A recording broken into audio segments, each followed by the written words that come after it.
Good morning friends, welcome to Arya public school online classes. मैं Kapil Harid, geography का lecturer.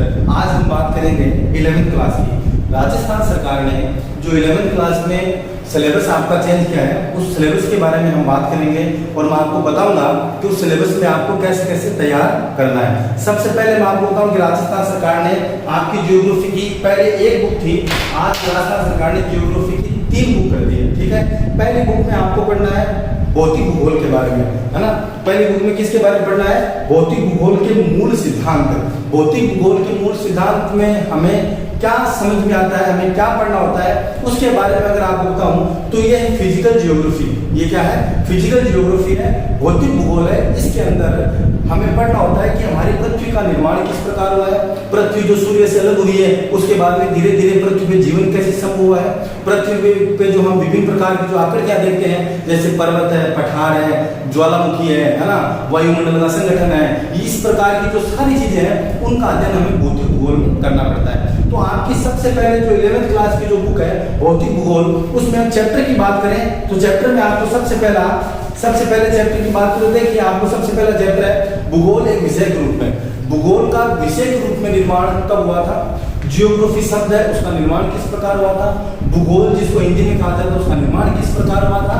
तो geography को कब से हम एक सब्जेक्ट के रूप में जानने लगे, विषय के रूप में जानने लगे, वो बेसिक बातें आपको पहले चैप्टर में बताई जाएगी। दूसरी जो आपकी इकाई है वो है पृथ्वी। पृथ्वी में आपको बताया गया है पृथ्वी की उत्पत्ति एवं विकास। इसका मतलब यह है हमारी पृथ्वी का निर्माण किस प्रकार हुआ था।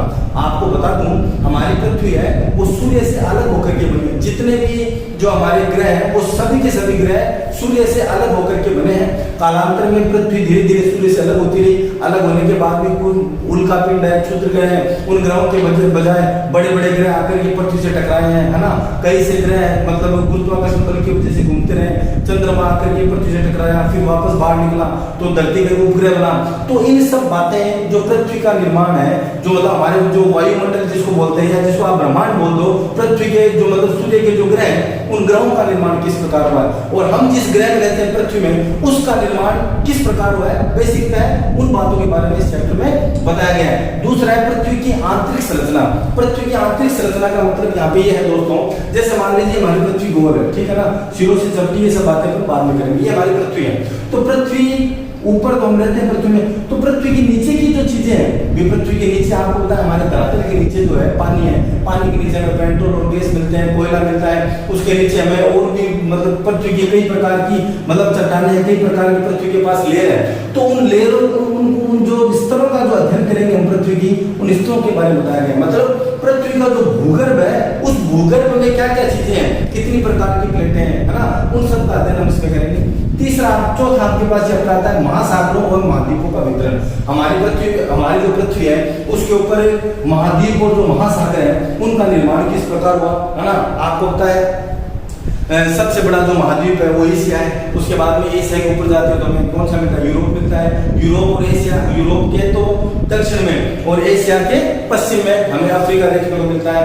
अफ्रीका के जब पश्चिम में आते हैं तो हमें उत्तरी अमेरिका और दक्षिण अमेरिका देखने को मिलता है। नीचे जब हम जाते हैं, है ना, पृथ्वी के मतलब दक्षिणी भाग में जाते हैं तो हमें अंटार्कटिका मिलता है। तो इस प्रकार हमें पृथ्वी के जो 7 महाद्वीप है और 5 बड़े महासागर है, उन सागर और महाद्वीपों का हमें क्या करना है? अध्ययन करना है अगले चैप्टर में। उसके बाद में ये तो बात होगी चैप्टर 2 की, जिसमें पृथ्वी के बारे में पढ़ना है। पृथ्वी के बारे में क्या पढ़ना है? पृथ्वी का निर्माण किस प्रकार हुआ, पृथ्वी के भूगर्भ में क्या क्या चीजें हैं और पृथ्वी के अंदर कितने महाद्वीप है और कितने महासागर है। ठीक है, डिटेल में अध्ययन हम क्या करने वाले हैं वीडियो में। आगे जो आपकी 3rd इकाई है, 3rd यूनिट है, उसके अंदर भू आकृतियों के बारे में इसने बता रखा है। जो मैंने अभी आपको बताया कि पृथ्वी के अंदर कई प्रकार की लेयर है, कई प्रकार के स्तर हैं, उन स्तरों के अंदर क्या क्या है। जैसे पृथ्वी के अंदर हमें खनिज मिलते हैं, पृथ्वी के अंदर हमें सेल मिलती है, चट्टानें मिलती हैं, ठीक है ना।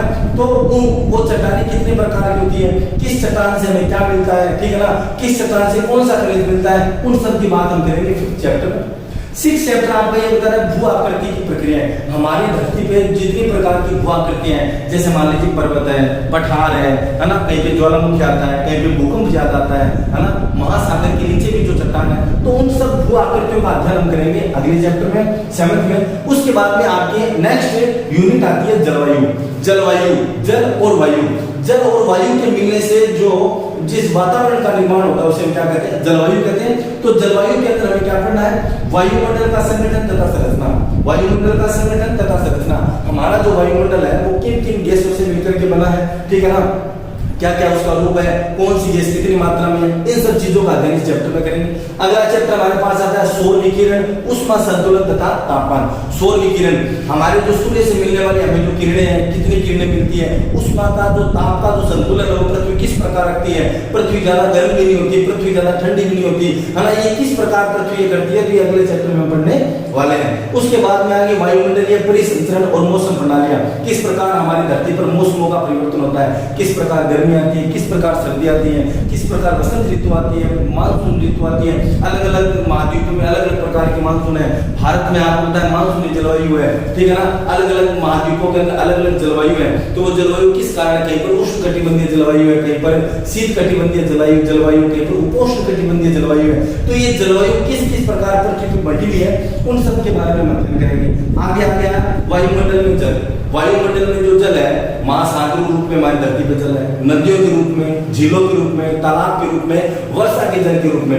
और वायुमंडल में जो हमारे जो गैस वगैरह है उनके अंदर साथ भी जलवाष्प के कण होते हैं। तो किस किस प्रकार हमारी धरती पर जल है उसके बारे में हम इस चैप्टर में बात करेंगे। विश्व की जलवायु तथा जलवायु परिवर्तन, विश्व में कहाँ कहाँ कौन सी जलवायु है, ठीक है, और उन जलवायु में परिवर्तन क्यों हो रहा है वर्तमान में, है ना, और परिवर्तन कैसे होता है, इन सब चीजों के अध्ययन हम अगले इस चैप्टर में करेंगे। और फिफ्थ आपका जो यूनिट है उसके अंदर है जल, या जिसे बोलते हैं महासागर।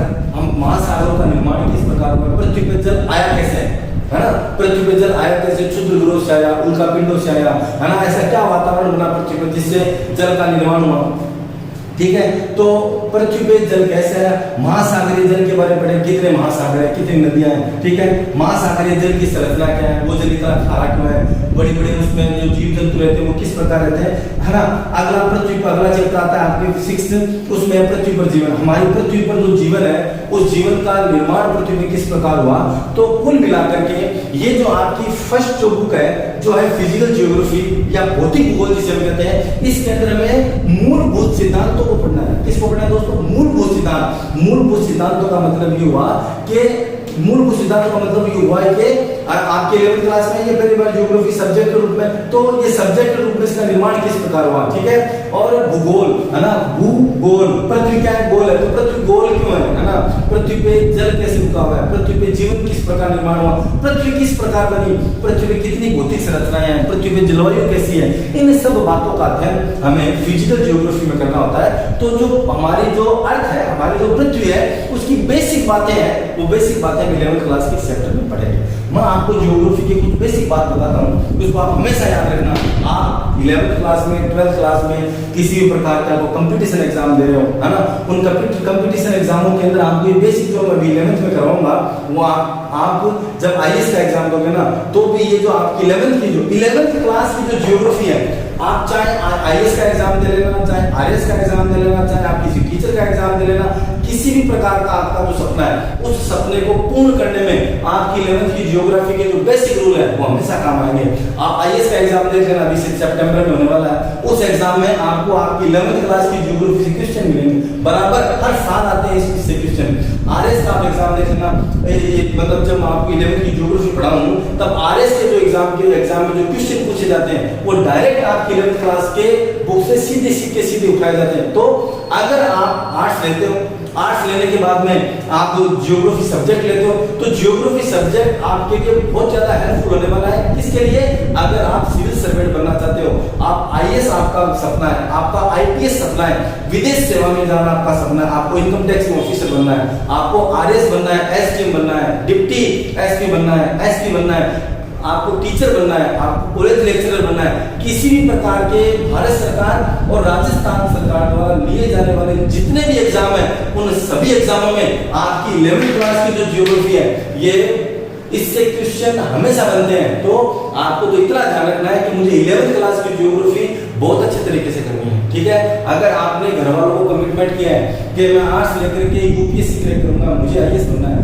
अगर आपको दोस्तों आईएएस बनना है, आपने कहा है, पहली बात तो अगर आपने कहा है तो आपको करके दिखाना चाहिए, ठीक है, अगर आपने कहा है कि मुझे आईएएस बनना है, मुझे आरएस बनना है, तो आपने अगर वो कहा है तो आपको करके दिखाना चाहिए, पहली बात। दूसरी चीज, आपको यूपीएससी क्रैक करना है, आपने अभी से अपना टारगेट बना दिया, तो उस टारगेट बनाने के लिए धीरे धीरे आपको चीजें जोड़नी पड़ेगी। जैसे आपके मन में एक बीज आया, आपने एक बीज बोला कि मुझे आईएएस बनना है, ठीक है ना, मुझे यूपीएससी क्रैक करना है, यूनियन पब्लिक सर्विस कमीशन, संघ लोक सेवा आयोग, जो भारत का सबसे टफेस्ट एग्जाम है, उस एग्जाम को मुझे क्रैक करना है फर्स्ट अटेम्प्ट में। तो अगर आपको पहले अटेम्प्ट में अगर आपको क्लियर करना है यूपीएससी, तो ये 11th क्लास की ज्योग्राफी आपके लिए बेहद जरूरी है। इसमें वो सारी बातें हैं जो यूपीएससी को चाहिए, जो आरपीएससी को चाहिए, ठीक है। तो देखिए, आपको आईएएस का एग्जाम देना हो, आपको आईपीएस बनना हो, ठीक है ना, आपको भारतीय विदेश सेवा में जाना हो, इंडियन फॉरेन सर्विसेज में अगर आपको जाना हो, अगर किसी में जाना हो, आपको आरएस बनना हो, है ना, राजस्थान एडमिनिस्ट्रेटिव सर्विसेज में आपको जाना हो, आपको आरपीएस बनना हो, ठीक है, आपको एसआई बनना हो, आपको कॉलेज लेक्चरर बनना हो, कुछ भी बनना हो, अगर आप गवर्नमेंट एग्जाम की तैयारी करेंगे तो आपके लिए आपकी 11th क्लास की ज्योग्राफी है, ये बेहद ही काम में आने वाली है। और जैसा मैं आपको बता रहा था कि आपने अगर अपना सपना बना है कि मुझे यूपीएससी क्रैक करना है, मुझे आईएएस का एग्जाम क्रैक करना है, अगर आपको आईएएस का एग्जाम करना है, आपके मन में एक बीज आया, एक बीज धीरे धीरे एक पौधा बनता है और पौधा धीरे धीरे एक वटवृक्ष बन जाता है। तो ये वटवृक्ष कब बनेगा? जब धीरे धीरे आप इसमें थोड़ा थोड़ा पानी डालना शुरू करो, है ना, बीज अंकुरित होगा, अंकुरित बनकर के पौधा, पौधा बनकर के वटवृक्ष। ये जो वटवृक्ष आपको बनाना है ना, ये आपको 11th क्लास से बनाना है। आप जब एग्जाम दोगे ना पहली बार यूपीएससी का, है ना, आपके पास अभी 5 साल होंगे, क्योंकि ग्रेजुएशन के बाद एग्जाम होता है, तो 11th में आपने जो पढ़ लिया ना, वो आपको फिर दोबारा नहीं पढ़ना है। ये ज्योग्राफी का बेसिक है, ठीक है। तो आपका जो कोई भी सपना है, कॉलेज लेक्चरर है, स्कूल लेक्चरर है ना, आपको यूपीएससी आरपीएससी किसी भी प्रकार का कोई एग्जाम अगर क्रैक करना है, तो 11th क्लास की ज्योग्राफी आपके लिए बेहद इंपॉर्टेंट है। आपको इसे अच्छे से पढ़ना होगा। और अभी अगर आपने अच्छे से पढ़ लिया है ज्योग्राफी को, आगे पब्लिक स्कूल के साथ रहते हुए, मेरे साथ रहते हुए आपने ये पूरी चीज कंप्लीट कर ली, मैं आपको गारंटी देता हूँ आपको आगे आने वाले टाइम इसमें कोई भी प्रॉब्लम नहीं आने वाली है। ज्योग्राफी सब्जेक्ट में आपको कोई प्रॉब्लम नहीं आने वाली है। हो सकता है आप यूपीएससी में ज्योग्राफी सब्जेक्ट भी हो, ठीक है ना, इतना अच्छा ये सब्जेक्ट है। और दूसरी चीज, मान लिया आपको ये आईएएस नहीं बनना, आपको कुछ नहीं बनना, लेकिन आपको घूमने का बहुत शौक है, तो घूमने के लिए आप कहाँ पे जाओगे? तो आपको ज्योग्राफी बताएगी।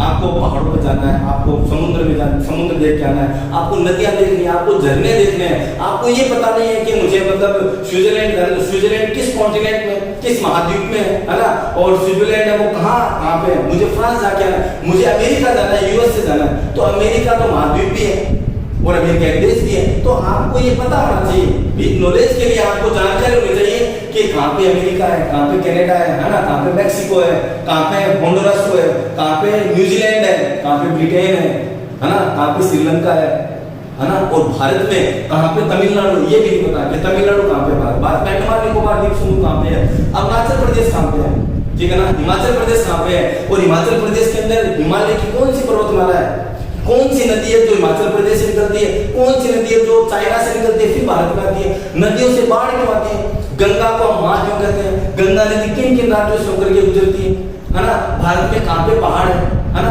कहाँ पे विंध्याचल पर्वतमाला है, कहाँ पे भारत में पहाड़ है। तो ये बेसिक, अगर आपको एक बेसिक आपने अगर मानव जीवन लिया है, तो आपको बेसिक तो पता ही होना चाहिए कि राजस्थान में मरुस्थल क्यों है। आप वो पूछ ले कि राजस्थान में मरुस्थल है और दुनिया में कहाँ कहाँ ऐसे मरुस्थल है, राजस्थान का मरुस्थल कितने नंबर करता है, दुनिया का सबसे बड़ा मरुस्थल कौन सा है, ये बात समझ में। तो आप चाहे सिविल सर्वेंट बने, चाहे बेहतरीन इंसान बने जिसे की नॉलेज है ना, आपको ज्ञान हो, तो वो ज्ञान आपको कौन करवाएगी?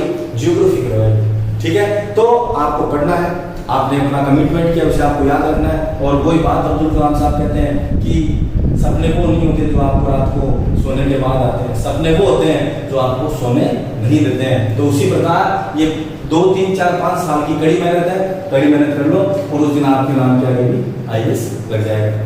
आई बात समझ में? तो मैं आपको ये बता रहा था कि आपको ज्योग्राफी के बेसिक चीजें आपको पता होनी। जैसे मैं छोटी सी बात करता हूँ, अभी हम आगे बात करेंगे ज्योग्राफी पूरे सारे चैप्टर करवाने वाला हूँ आपको ये।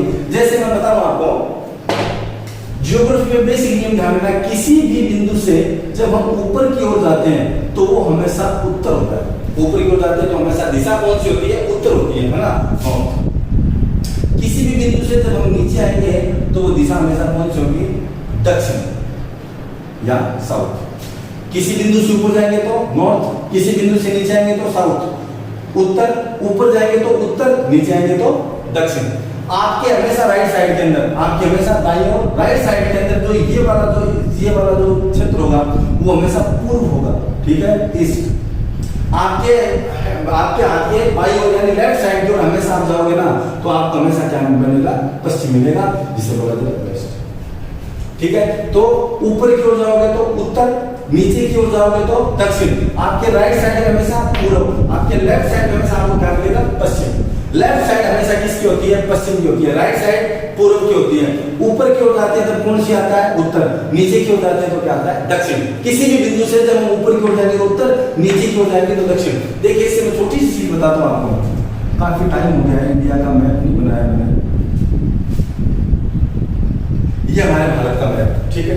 आपको पता है हमारे भारत के बीचों बीच एक स्टेट है जिसे हम कहते हैं मध्य प्रदेश, बोलते हैं बीच में हमारे राज्य जिसे हम एमपी बोलते हैं, मध्य प्रदेश बोलते हैं। मध्य प्रदेश का नाम मध्य प्रदेश क्यों है, क्योंकि भारत के ठीक मध्य में, कहां पे है, भारत के ठीक मध्य में, इसलिए इसका नाम क्या है, मध्य प्रदेश है, इसलिए इसका नाम क्या दोस्तों, मध्य प्रदेश। मैंने बताया किसी भी बिंदु से ऊपर जाओगे तो उत्तर, किसी भी बिंदु से नीचे आओगे तो दक्षिण। मध्य प्रदेश मध्य में हो गया तो मैंने मान लो यहाँ पे लाइन खींच दी। तो अगर आपको पूछा जाए दक्षिण भारत कहां से शुरू होता है तो मध्य प्रदेश के नीचे जितना भी भारत है वो कौन सा भारत होगा, दक्षिण भारत होगा। आपको पूछ लिया जाए कि भारत की पूर्वी दिशा कौन सी है, सर ये भारत की पूर्वी दिशा है। मैंने बोला ना आपको राइट साइड हमेशा क्या होगा, पूर्व, लेफ्ट साइड पश्चिम। ये राजस्थान हमारे यहाँ पे हम पश्चिमी राजस्थान बोलते हैं जहाँ पे मुस्तल है, तो ये देख लीजिए पश्चिम। आपकी लेफ्ट साइड हमेशा क्या होगा, पश्चिम, राइट साइड हमेशा क्या होगा, पूर्व। अब देखो मध्य प्रदेश का नाम मध्य प्रदेश इसलिए क्योंकि भारत के ठीक मध्य में स्थित है। मध्य से मैंने बोला आपको जब आप ऊपर की ओर जाओगे तो हमेशा कौन सी दिशा आती है, उत्तर आती है। इसीलिए हमारा यहाँ पे एक राज्य है, उस राज्य का नाम है उत्तर प्रदेश। उत्तर प्रदेश आई बात समझ में, इसका उत्तर प्रदेश नाम क्यों है, क्योंकि ये भारत की किस दिशा में है, उत्तर दिशा की ओर है, इसलिए इसका नाम क्या है, उत्तर प्रदेश है। आई बात समझ में। भारत का सबसे दक्षिणतम राज्य बताइए, भारत का सबसे दक्षिणतम राज्य बताइए। तो भारत की टेरिटरी है, भारत की सीमा यहीं पे खत्म होती है। तो यहाँ पे एक राज्य है जिसका नाम है तमिलनाडु, तमिलनाडु, ठीक है। तो तमिलनाडु यहाँ पे ये तमिलनाडु, तो तमिलनाडु भारत के कौन सी दिशा में है, दक्षिण दिशा में है, ठीक है। भारत के उत्तर में कौन सा, सबसे उत्तर में भारत के कौन सा राज्य है, आपको पता है भारत माता का मुकुट जिसे हम जम्मू एंड कश्मीर कहते हैं, JNK, जम्मू एंड कश्मीर भारत के एकदम कौन सी दिशा में, उत्तर दिशा में है। आपको पूछ लिया जाए भारत के ठीक पूर्व में कौन सा राज्य है, ये रहा भारत की पूर्वी दिशा। पूर्वी दिशा में एक राज्य है जिसका नाम है अरुणाचल प्रदेश। राज्य का नाम क्या है, अरुणाचल। अरुणाचल प्रदेश भारत के एकदम पूर्व में। अब सुनना बात को बोलते हैं ऐसे, अरुणाचल, अरुण सूर्य का पर्यायवाची होता है और सूर्य किस दिशा से उदय होते हैं, सूर्य पूर्व दिशा से उदय होते हैं। तो ये भारत की कौन सी दिशा है, पूर्व दिशा है। और पूर्व भारत का सबसे पूर्वी राज्य कौन सा है, अरुणाचल प्रदेश है। अरुणाचल प्रदेश का नाम अरुणाचल इसीलिए है, अरुणाचल प्रदेश का नाम अरुणाचल इसीलिए क्योंकि सबसे पहले भारत में सूर्य किस राज्य में उदय होता है, अरुणाचल प्रदेश राज्य में उदय होता है। आगे बात समझ में, अरुणाचल प्रदेश क्योंकि सबसे पहले सूर्य अरुणाचल में उदय होता है और अरुणाचल भारत के कौन सी दिशा में है, पूर्व दिशा में है। और सूर्य सबसे पहले कौन सी दिशा में उदय होता है, पूर्व दिशा में उदय होता है। आई बात समझ में। आपको पूछ रहे थे भारत का सबसे पश्चिमतम राज्य बताइए, ये रहा हमारा राजस्थान पश्चिम। भारत के सबसे पश्चिम में कौन सा है, राजस्थान। या आप गुजरात भी कह सकते हैं। मैं तो आपको बेसिक बता रहा हूँ कि आपको राजस्थान बता दिया, आप 11th क्लास में तो आपको थोड़ी चीजें समझ में आ जाए। आई बात समझ में। तो ऊपर आपको दिशा का ज्ञान होना बेहद जरूरी है, ज्योग्राफी। ऊपर की ओर जाओगे तो हमेशा उत्तर, नीचे की ओर जाओगे तो हमेशा दक्षिण, राइट साइड में पूर्व, लेफ्ट साइड में हमेशा पश्चिम। यही बात मैं राजस्थान के लिए मान लीजिए, ये हमारा राजस्थान है, ठीक है, ये हमारा राजस्थान, ठीक है। अब आपको बोल दिया बताइए दक्षिण राजस्थान कहां पे है। अब बताइए दक्षिण राजस्थान कहां पे, तो आ जाओ नीचे, ये वाला जो हिस्सा है वो कौन सा राजस्थान का है, दक्षिण राजस्थान। बताइए पूर्वी राजस्थान कौन सा, पूर्वी राजस्थान, ये रहा। पश्चिमी ये रहा। उत्तरी राजस्थान, उत्तरी ये रहा। अब गंगानगर और हनुमानगढ़ राजस्थान के कौन सी दिशा में है, ऊपर यहाँ पे आते हैं, गंगानगर यहाँ पे आता है, गंगानगर, ठीक है। तो गंगानगर यहाँ पे आता है। बताइए राजस्थान का सबसे उत्तरतम जिला बताइए, आपने देख लिया राजस्थान का सबसे उत्तरतम जिला कौन सा है, गंगानगर। नीचे डूंगरपुर और बांसवाड़ा है, तो दक्षिणी जिले कौन से राजस्थान में, डूंगरपुर और बांसवाड़ा। राजस्थान का पूर्वी जिला बताइए, सर अलवर और भरतपुर। आपको पता लग गया कि पूर्व में कौन सा है, पूर्व दिशा ये है और यहाँ पे अलवर और भरतपुर है। राजस्थान का सबसे पश्चिमतम जिला बताइए, आपने तुरंत देख लिया, सर यहाँ पे जैसलमेर है, यहाँ पे बाड़मेर। तो ये बेसिक मैंने आपको बताया कि आपको दिशा का ज्ञान कैसे होगा, ऊपर उत्तर, नीचे दक्षिण, राइट साइड के अंदर पूर्व, लेफ्ट साइड के अंदर हमेशा पश्चिम, वेस्ट। आई बात समझ में आपकी? तो ये आज मैं थोड़ा सा आपको बेसिक बता रहा हूँ। अभी हम इसकी पूरी बात करेंगे, इंडिया के लिए एक एक राज्य बताऊंगा, उनके राजधानी, हर एक चीज बताई जाएगी जो आपकी किताब में है। तो थोड़ा सा मैंने आपको ये दिशा के ज्ञान के बारे में बताया कि जियोग्राफी में कैसे दिशा, भारत था तो भारत का दक्षिण में था, किसी राज्य को उठा लिया दूसरा राज्य का दक्षिण। अब जैसे हम रतनगढ़ में रहते हैं तो मान लो रतनगढ़ का एमपी है, अब आपको पूछ लिया जाए रतनगढ़ के पूर्व, रतनगढ़ का पूर्व बताइए, तो रतनगढ़ का पूर्व तो ये होगा, रतनगढ़ की पश्चिम दिशा तो रतनगढ़ पश्चिम ही होगी, उत्तर उत्तर ये वाला, दक्षिण दक्षिण ये वाला। तो किसी भी बिंदु से जब आपको पूछा जाएगा दिशा बताइए तो दिशा आप ऐसे देखेंगे, किसी भी मैप में जब दिशा में देखनी होगी तो इसी प्रकार देखेंगे, आपके कभी गलती नहीं होगी। ये किसी भी किताब में नहीं मिलेगा आपको, जैसा मैंने आपको बताया कहीं नहीं मिलेगा आपको ये, ठीक है। तो ये याद रखिए, ऊपर उत्तर नीचे दक्षिण, ये आपको याद करवाने के लिए, समझाने के लिए मेरी बात थी। आई बात समझ में? तो पहली जो हमारी बुक है उस बुक में हमें क्या पढ़ना है, फिजिकल जियोग्राफी के बारे में। फिजिकल जियोग्राफी, पृथ्वी किस प्रकार बनी, भूगोल विषय कब बना, पृथ्वी के अंदर जल किस प्रकार है, कितने महाद्वीप है, कितने महासागर है, ठीक है ना, पृथ्वी पर वायुमंडल कैसा है, पृथ्वी की जलवायु कैसी है, पृथ्वी में कहाँ पे गर्मी है, कहाँ पे ठंड है ना, कहाँ पे बर्फ है, कहाँ पे बेहद गर्मी है। इन सब बातों का अध्ययन हम कौन सी जियोग्राफी में करेंगे, फिजिकल जियोग्राफी में करेंगे, जो आपकी पहली बुक है, ठीक है। इसके बाद मैं आपकी दूसरी बुक की बात करता हूँ। दूसरी बुक आती है भारत का भौतिक पर्यावरण। नाम याद है, भारत का भौतिक पर्यावरण, मतलब हमें इंडिया के बारे में इस बुक में पढ़ना है। अब इस बुक में आपके चैप्टर क्या क्या है देखिए, ये सबसे अच्छी बुक आपकी ज्योग्राफी की, इसमें इंडिया के बारे में हर एक बात बताई जाएगी आपको। सबसे पहला चैप्टर है भारत, भारत की स्थिति। भारत की स्थिति का मतलब है दुनिया में, जैसे मान लीजिए ये हमारी पृथ्वी है, ठीक है, इस पृथ्वी में ये बीच से इक्वेटर निकली, इक्वेटर के पास में यहाँ पे हमारा देश, मान लो ये भारत यहाँ पे। तो भारत दुनिया में कहाँ पे है, उस कितने डिग्री पूर्व में है, कितने डिग्री पश्चिम में है, कितने डिग्री उत्तर है, कितने डिग्री दक्षिण में है। तो भारत की स्थिति दुनिया में क्या है, ठीक है। पहला चैप्टर आ गया आपको भारत, भारत की स्थिति, दुनिया में भारत की स्थिति क्या है, भारत में वर्तमान में भारत की स्थिति क्या है, कितने भारत में राज्य हैं, कितने केंद्र शासित प्रदेश हैं, ठीक है। तो भारत का जो ओवरव्यू है और इंडिया का ओवरव्यू, इंडिया नाम किस प्रकार आया, भारत नाम किस प्रकार दिया गया, तो भारत के बारे में, इस चीज में, हमारे देश के बारे में, है ना, इस चैप्टर में आपको बताया जाएगा फर्स्ट चैप्टर के अंदर। सेकंड चैप्टर आपका आता है संरचना भू-आकृतियां, भारत की संरचना कैसी है, भारत जो बना वो गोंडवाना लैंड से बना, तो गोंडवाना लैंड की क्या विशेषता है, भारत में भू-आकृतियां कैसी है, दुनिया की सबसे ग्रेट पर्वतमाला जो है, महान हिमालय जिसे हम कहते हैं, ग्रेट हिमालय जो है वो भारत में कहाँ है ना, भारत में कहाँ पे समुद्र है, कितने समुद्र भारत से छूते हैं, भारत में कहाँ पे नदियां हैं, कहाँ पे पर्वत है, पठार है, झीलें हैं, तालाब है ना, कहाँ पे खारे पानी की झीलें हैं, कहाँ पे मीठे पानी की झीलें हैं, इन सब के बारे में हम अध्ययन करेंगे भू-आकृतियों के बारे में। दूसरा चैप्टर आता है आपका अपवाह तंत्र। अपवाह तंत्र का मतलब है कि भारत से जितनी भी नदियां भारत से निकलती हैं, जितनी भी नदियां भारत के बाहर से निकल के भारत में आती हैं, और जो नदियां भारत से गुजरती है किसी दूसरे देश में जाती है, उनको पानी किस प्रकार मिलता है, मानसून से मिलता है, बर्फ के पिघलने से मिलता है, नदियों को पानी किस प्रकार प्राप्त होता है। तो भारत का जो ड्रेनेज सिस्टम है, अब भारत की जो नदी प्रणाली जो श्रृंखला है, उस अपवाह तंत्र के बारे में बात करेंगे दूसरे चैप्टर में। अपवाह तंत्र का मतलब होता है नदियों, नदी नालों के बारे में, नदियां, झीलें, है ना। तो भारत में कितनी नदियां हैं, कौन सी बड़ी नदी है, कौन सी छोटी नदी है, कौन सी किसकी सहायक नदी है ना, कौन सी नदी जाती है समुद्र में अपने जल को गिराती है। तो अपवाह तंत्र के बारे में हम इन बातों को पढ़ेंगे। नेक्स्ट एक चैप्टर आता है आपका, क्योंकि ये जो आपकी किताब है पूरी इंडिया के बारे में है, तो इंडिया के बारे में इस किताब में आपको पूरा बताया गया है। तो अगला चैप्टर आपका आएगा जलवायु। भारत की जलवायु कैसे, देखो भौतिक जो जियोग्राफी थी, फिजिकल जो जियोग्राफी जो पहली वाली बुक थी, उसमें तो बताया गया है दुनिया के बारे में, और ये जो बुक है इसमें बताया गया इंडिया के बारे में। तो देखिए आपका अगला चैप्टर आता है जलवायु। भारत की जलवायु कैसी है, ठीक है ना।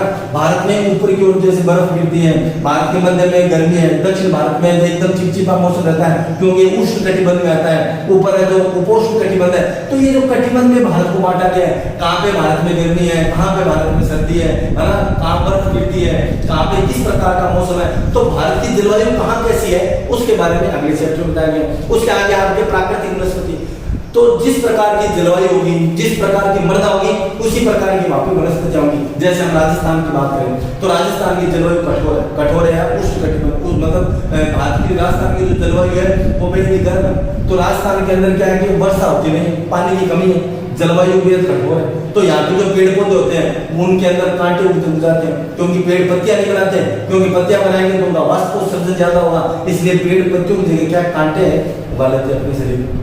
तो कांटे जब उनके होते हैं तो उनपे क्या है, वाष्पीकरण की प्रक्रिया नहीं होती, तो वो जीवित रह जाते हैं। तो राजस्थान के अंदर जो पश्चिमी राजस्थान के अंदर जो पेड़ है वो जलवायु के अनुसार है। क्यों? क्योंकि यहाँ पे जलवायु कठोर है। दक्षिण भारत की मैं केरल की बात करूं, केरल में सदाबहार मतलब हमेशा दिन में बहार रहती है। हमेशा बहार का मतलब जो कभी भी अपने पत्ते को नहीं गिराते हैं। क्यों? केरल में एवरग्रीन फॉरेस्ट क्या सदाबहार क्यों है? क्योंकि सर्दियों और गर्मियों में और समुद्री वातावरण के कारण केरल में हमेशा वर्षा होती है, तो पेड़ों को कभी पानी की कमी नहीं होती, तो हमेशा हरे भरे रहते हैं। और जो मध्य भारत है, यहाँ पे जो पेड़ है वो वर्ष में एक बार अपने पत्ते गिराते हैं, जिसे हम बोलते हैं पतझड़ में अपने पत्ते गिराते हैं, और उसके बाद में जब वर्षा ऋतु आती है तो दोबारा उन पेड़ों के ऊपर पत्ते आ जाते हैं। तो जब पानी की कमी होती है तो मध्य भारत के जो पेड़ है वो अपने पत्ते गिराते हैं। तो इस प्रकार जैसी जलवायु होगी वैसे हमारी क्या होगी, प्राकृतिक वनस्पति होगी। उन प्राकृतिक वनस्पति की बात हम करेंगे इस चैप्टर में। आगे आपके पास भारत की मृदा, भारत में कहाँ कौन सी मृदा है, कहाँ पे लाल मृदा है, कहाँ पे जलोढ़ मृदा है, कहाँ पे मतलब आपको बलुई मिट्टी मिलेगी, कहाँ पे लाल मृदा मिलेगी, कहाँ पे काली मृदा मिलेगी। तो भारत में कौन कौन सी मृदा है ना, उन मृदा में कौन कौन से पेड़ उगते हैं, इन सब का अध्ययन हम करेंगे इस बुक के अंदर। आई बात समझ में? तो आपके दो किताबें थी, पहले तो फिजिकल जियोग्राफी, वर्ल्ड की फिजिकल जियोग्राफी, दूसरी इंडिया की जियोग्राफी। तीसरी जो आपकी बुक है वो है प्रायोगिक। इसमें आपको प्रैक्टिकल करवाया जाएगा, और प्रैक्टिकल करवाने के साथ साथ आपको ये बुक बहुत अच्छी है। इसमें बेसिक जैसे अक्षांश है, लेटीट्यूड लॉन्गिट्यूड, अक्षांश रेखाएं, देशांतर रेखाएं, उन सब का अध्ययन हम इस बुक में करने वाले हैं। तो मानचित्र का परिचय पहला, ये जो तीसरी जो किताब है भूगोल में प्रयोगात्मक कार्य, मतलब जो आपको प्रैक्टिकल जो करवाया जाएगा उसकी बुक है ये तीसरी जो बुक है। उसमें पहला चैप्टर मानचित्र का परिचय, इसमें आपको मानचित्र के बारे में बताया जाएगा। जब आपको कोई बोलेगा आप ज्योग्राफी स्टूडेंट हो, बताइए इस मानचित्र में कौन सा कहाँ है, हम कैसे देखेंगे, तो मानचित्र किस प्रकार बनता है, मानचित्र बनाने के लिए क्या क्या सावधानी चाहिए, मानचित्र को किस प्रकार पढ़ा जाता है, तो ये सब बातें हम पहले चैप्टर में करेंगे मानचित्र के परिचय पर। फिर उसके बाद आता है मानचित्र की मापनी। मानचित्र की मापनी मतलब मानचित्र जब हम बनाते हैं तो उसमें हम एक मापन लेते हैं, वो मापन हम किस किस प्रकार ले सकते हैं, है ना, उसमें कुछ गणितीय आंकड़े हैं, उन गणितीय आंकड़ों की बात हम सेकंड चैप्टर में करने वाले हैं। अगला आता है हमारे पास वेरी वेरी इंपॉर्टेंट चैप्टर, आपको हमेशा इस चैप्टर को याद रखना है, अक्षांश, देशांतर और समय। दुनिया में समय किस प्रकार होता है, जैसे इंडिया में अभी मान लो कि सुबह के 10 बज रहे हैं, तो अमेरिका में रात के 10 बज रहे हैं, तो ऐसा क्यों है, ये डिफरेंस किस वजह से आया है, तो ये डिफरेंस की बात हम इस चैप्टर में करेंगे कि समय का बंटवारा हमने किस प्रकार कर रखा है। आज भारत में मान लो कि 6 तारीख है, तो अमेरिका में 5 तारीख है, ठीक है। ये अंतर क्यों है, ये किस प्रकार अंतर है ना, अक्षांश रेखाएं, देशांतर रेखाएं। अक्षांश रेखाएं हमें किसका ज्ञान करवाती है, दूरी का ज्ञान करवाती है। देशांतर रेखाएं हमें समय का ज्ञान करवाती है। तो कौन सी अक्षांश रेखा कौन से देश से गुजरती है, कौन सी देशांतर रेखा कौन से देश से गुजरती है, कितनी अक्षांश रेखाएं होती है, कितनी देशांतर रेखाएं होती है, इनका क्या काम है, ये इस चैप्टर में हम पढ़ने वाले हैं। तो ये सब चीजें आपके जो ये प्रैक्टिकल की बुक है ज्योग्राफी की, उसमें अध्ययन करने वाले हैं। तो कुल मिला के इस बार जो आपका सिलेबस है जो है उसमें आपको 3 किताबें पढ़नी है, ठीक है। पहला विश्व के बारे में, ज्योग्राफी के बारे में, दूसरा इंडिया की ज्योग्राफी के बारे में, भारत का भूगोल कैसा है, कहाँ पे नदी नाले पहाड़ पर्वत झीलें ये सब है, और तीसरा आपकी प्रैक्टिकल जो मैं आपको बताऊँ। तो ये आज हमारा बेसिक मतलब मैंने आपको थोड़ा सा बताया है। कल हम इंडिया की ज्योग्राफी स्टार्ट करेंगे। आपका जो पहला चैप्टर है उसे आप पहले पढ़ लेना, कल मैं वीडियो डाल दूंगा तो आपको समझ में आ जाएगा। एक बार आप घर पे पढ़ लेना, 2 बार मैं पढ़ाऊँ तो मेरे साथ पढ़ लेना, और तीसरी बार एक बार और पढ़ लेना, तो चैप्टर आपका पूरा क्लियर हो जाएगा। आई बात। तो आज के लिए ये बेसिक इंट्रोडक्शन था जो मैंने आपको बताया। मैं आपको दोबारा एक बात अभी भी बता रहा हूँ कि ये जो 11th की ज्योग्राफी है ये आपके यूपीएससी में, आरपीएससी में, जितने भी एग्जाम आप इंडिया में कॉम्पिटिटिव एग्जाम देंगे ये सब में आपके आएगी। ये बुक बहुत अच्छी बुक है, तो इसका अच्छे से हमें पढ़ना है इस किताब को हमें, ठीक है। तो घर पे रहे, सुरक्षित रहे। Thank you.